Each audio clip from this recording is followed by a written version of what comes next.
कि कोई कितना भी बोले अपने आप को शांत रखना है, कि कोई कितना भी बोले अपने आप को शांत रखना है, क्योंकि धूप कितना भी चमक ले समंदर नहीं सुखा सकता है। नमस्कार साथियों, मैं है जितेंद्र जिक्र, आपका स्वागत है क्लास ऑफ लाइफ पे।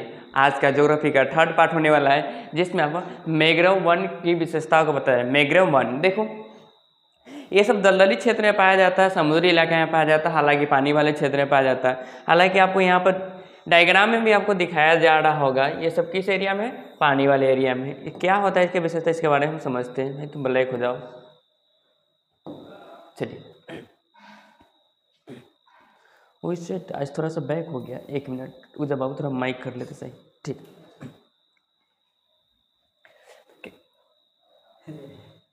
क्या कर रहा है यहाँ पर, मैंग्रोव वन बेलेटाइट को एक नाम के जलवायु के खड़े वातावरण जलभार वाली मिट्टी में जैसे गुणवत्ताओं की विशेषता है। जैसे कि मिट्टी वाले क्षेत्र में, जिस मिट्टी में कम दलदली वाले मिट्टी क्षेत्र में ये मैंग्रोव वन पाई जाती है। मिट्टी जैसे गुणों की विशेषता है। मैंग्रोव वन पौधों जलभार वाली मिट्टी में उगती है और 2% से 90% तक लवणता को सहन करने की में सक्षम होते हैं। मतलब कि 2% से लेकर 90% तक लवणता को सहन करने में क्या होता है, क्षमता होता है, तक लवणता को सहन करने में सक्षम होते हैं। मैंग्रोव वन के झाड़ियों को लेकर ऊंचे पेड़ों तक यह आकर्षण की भिन्नता होती है। मैंग्रोव वन के ऊंचे झाड़ियों से लेकर देख रहे, ये सब कहाँ है, समुद्र में, पानी की ओर है। किस ओर है, पानी की ओर है। ये सब, इसके झाड़ी भी है, लेकिन इसके छोड़ कहाँ गया हुआ है, ये पानी के अंदर है। इसमें 2% से लेकर 90% तक, कितने परसेंट, 2% से लेकर 90% तक लवणता को सहन करने की क्षमता होती है। ये जो पेड़ पौधे होते हैं इसमें 2%, कितने परसेंट, यहाँ कह रहा है 2% और 90% तक, कितने परसेंट तक, 90% तक इसमें सहन करने की क्षमता होती है।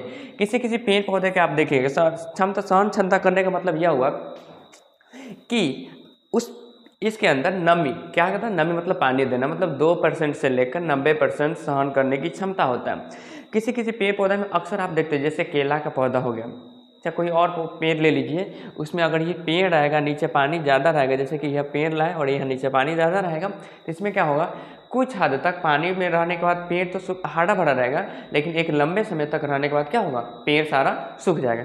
तो चलिए आप इसको क्या कीजिएगा, स्क्रीनशॉट है, उससे पहले हम क्या करते हैं, इसको इरेज करने की कोशिश करते हैं। देखिए,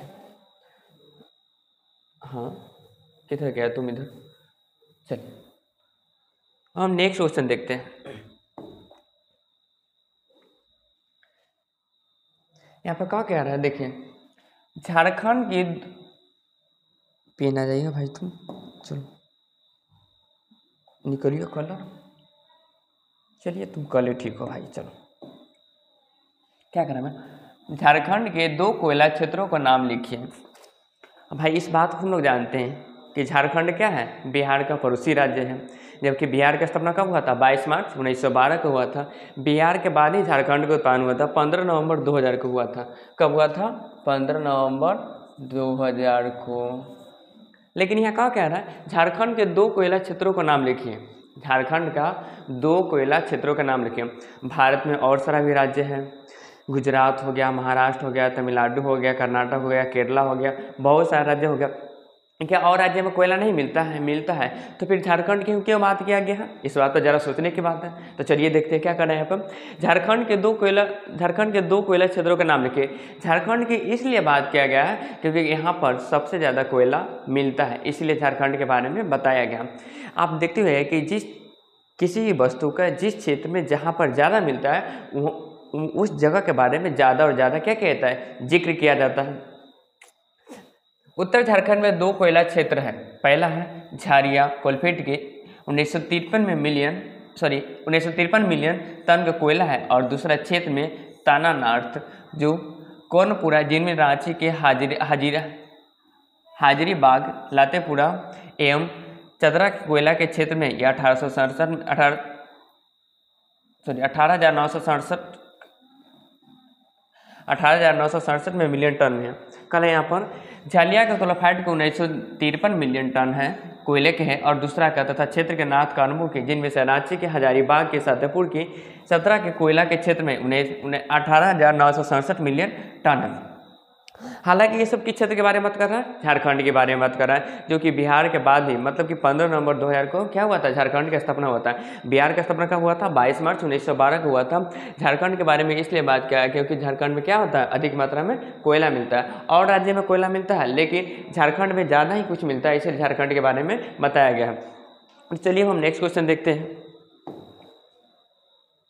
क्या करें यहाँ पर, स्वर्णीय चतुर्भुज जल राजमार्ग क्या है। स्वर्णीय चतुर्भुज राजमार्ग कहने का मतलब क्या होता है कि कम समय में क्या होता है, कम समय में ज़्यादा दूरी तय करना। स्वर्ण चतुर्भुज का मतलब क्या, आप एक क्या ले सकते हैं, हम आपको बता रहे हैं, थोड़ा सा देखिएगा, कैमरा में देखिएगा बीच में क्या है, ये स्वर्ण चतुर्भुज आप इसको भी ले सकते हैं। क्या है, कम समय में ज़्यादा दूरी ट्रेवल भी किया जाता है। चलिए, स्वर्ण चतुर्भुज करने का मतलब जिसके चारों कोनाओं को भुजाओं को एक समान हो, उसे क्या कहते हैं, स्वर्ण चतुर्भुज। तो क्या कहना, स्वर्ण चतुर्भुज के राजमार्ग क्या है। हालांकि स्वर्ण चतुर्भुज कहने का मतलब यह होता है कि कम समय में ज़्यादा दूरियों को तय करना स्वर्ण चतुर्भुज के अंतर्गत रखा जा सकता है। वर्ष 1995 में क्या कर रहा है, यहाँ पर देखिएगा जरा गौर से, वर्ष 1995 में तत्कालीन प्रधानमंत्री अटल बिहारी वाजपेयी ने देश के 4 बड़े महानगरों को, दिल्ली, मुंबई, कोलकाता और चेन्नई को 4 से 6 गलियों वाले, यहाँ क्या कर रहा है, 6, यहाँ पर लिखा होगा, आप कैमरा में देखते हुए कि 6 लिख रहा है, 6 लेने वाले के राजमार्गों को नेटवर्क से जोड़ने का परियोजना किया गया है। किसके द्वारा, तत्कालीन प्रधानमंत्री कौन थे, अटल बिहारी वाजपेयी। कौन थे, अटल बिहारी वाजपेयी। कल वर्ष 1995 में, कब, वर्ष 1995 में स्टार्ट किया गया था। हालांकि किसके द्वारा हुआ था, अटल बिहारी, भारत के तत्कालीन प्रधानमंत्री कौन थे, अटल बिहारी वाजपेयी। वर्ष 1995 में तत्कालीन प्रधानमंत्री अटल बिहारी वाजपेयी ने देश के 4 बड़े महानगर में, देश के कितने बड़े महानगर में, 4, कितने महानगर में, 4, पहला आ गया दिल्ली हो गया, मुंबई हो गया, कोलकाता हो गया और चेन्नई हो गया, 4 से 6 गलियों वाले, कितने गलियों वाले में, 6 गलियों वाले में लेने वाले राजमार्गों को नेटवर्क से जोड़ने का परियोजना किया गया। यह परियोजना इसलिए किया गया था ताकि लोगों को बड़े बड़े शहर में जोड़ने के स्टार्ट किया गया, ताकि कम समय में ज़्यादा दूरी ट्रेवल हो सके। अगर नहीं जोड़ा जाता तो फिर ज़्यादा दूरी जाने के लिए भी ज़्यादा समय लग सकता था। तो चलिए हम नेक्स्ट क्वेश्चन देखते हैं। क्या करा यहाँ पे, देखिए इधर, 2 आध्यात्मिक खनिजों का नाम लिखिए। अधात्विक खनिज, धात्विक क्या होता है, जिसको पीटने पर धातु निकलता है उसे धात्विक खनिज कहते हैं, लेकिन इसमें से धातु नहीं निकलेगा। उसके पीट के चादर भी बनाया जा सकता है, तार भी बनाया जा सकता है। लेकिन यहाँ कहा क्या रहा है, 2 आध्यात्मिक खनिजों का नाम लिखिए। क्या कह रहा है, वैसे खनिज जिसका उपयोग उर्वरक के रूप में किया जाता है उसे आध्यात्मिक खनिज कहते हैं। आध्यात्मिक खनिज किसे कहते हैं, वैसे, क्या कहना है, वैसे खनिज जिसका उपयोग, आध्यात्मिक खनिज किसे कहते हैं, वैसे खनिज जिसका उपयोग उर्वरक के रूप में किया जाता है उसे क्या कहते हैं, आध्यात्मिक खनिज कहते हैं।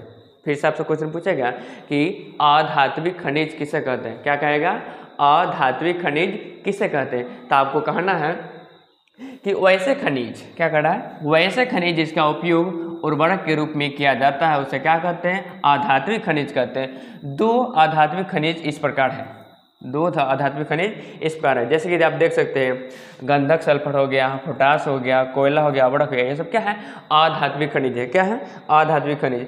आध्यात्मिक खनिज के सिंपल सी परिभाषा है, आपको एक लाइन में बोल देना है कि वैसे खनिज जिसका उपयोग उर्वरक के रूप में किया जाता है, वैसा खनिज जिसका उपयोग उर्वरक के रूप में किया जाता है उसे क्या कहते हैं, आध्यात्मिक खनिज कहते हैं। क्या कहते हैं, आध्यात्मिक खनिज कहते हैं। तो चलिए हम नेक्स्ट क्वेश्चन देखते हैं।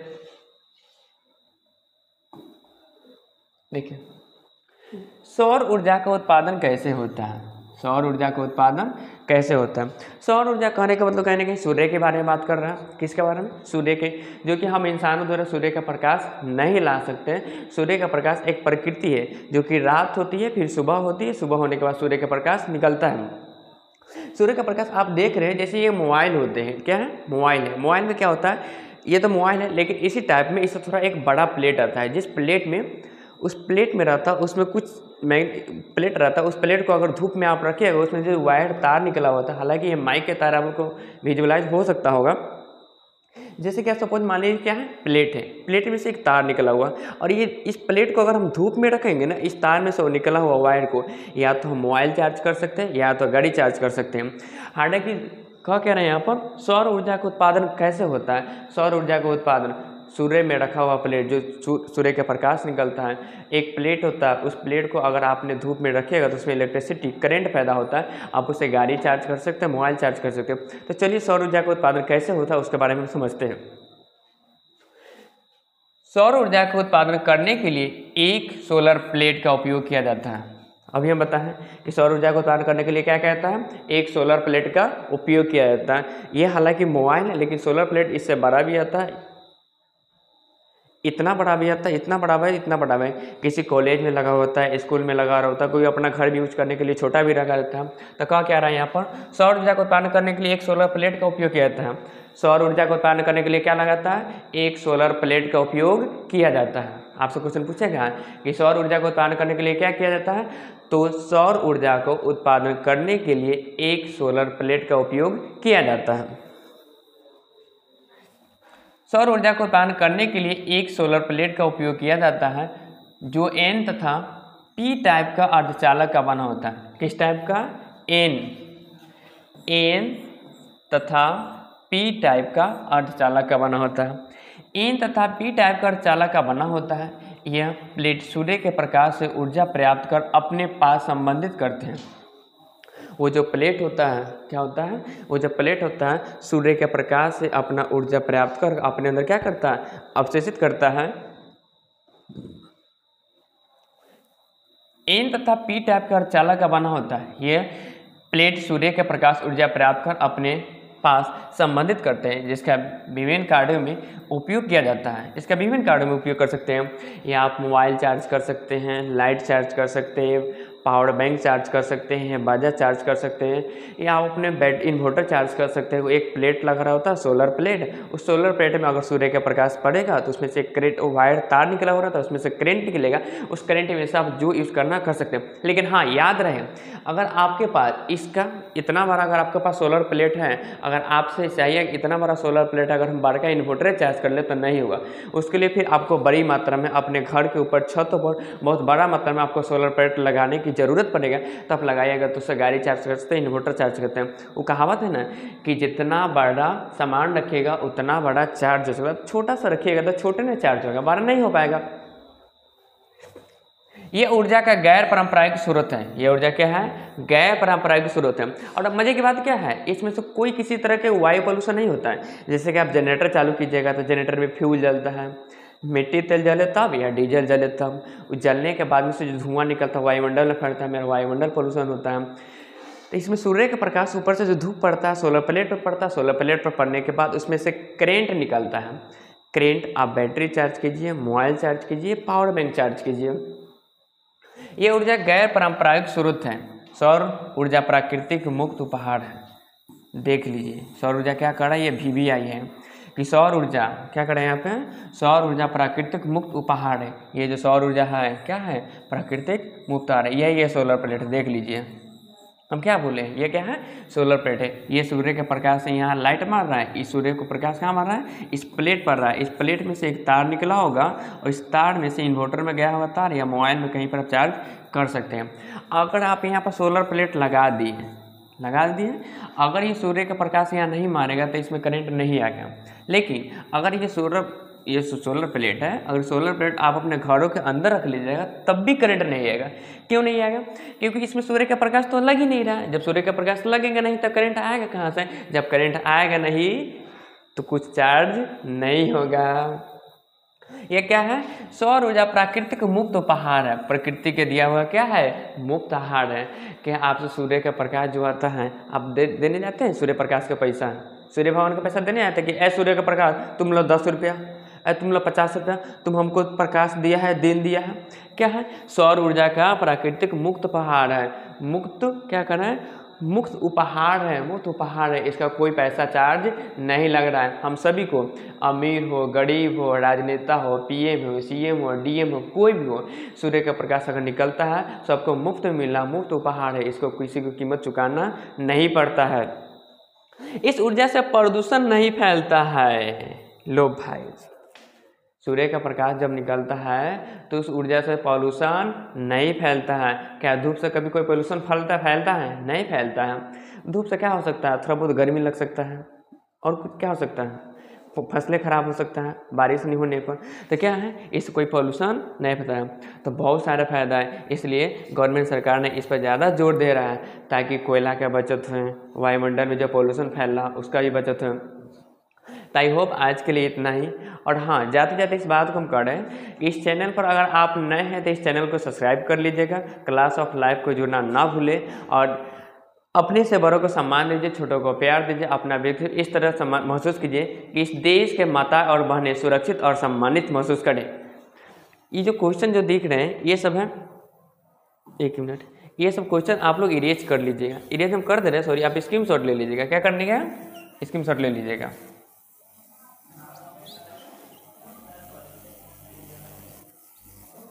देखिए आप लोग क्या कीजिएगा, अब क्लास हम एंड हो गया है, थोड़ा सा हम इरेज कर दे रहे हैं, आप लोग क्या कीजिएगा, स्क्रीनशॉट ले लीजिएगा, ठीक है।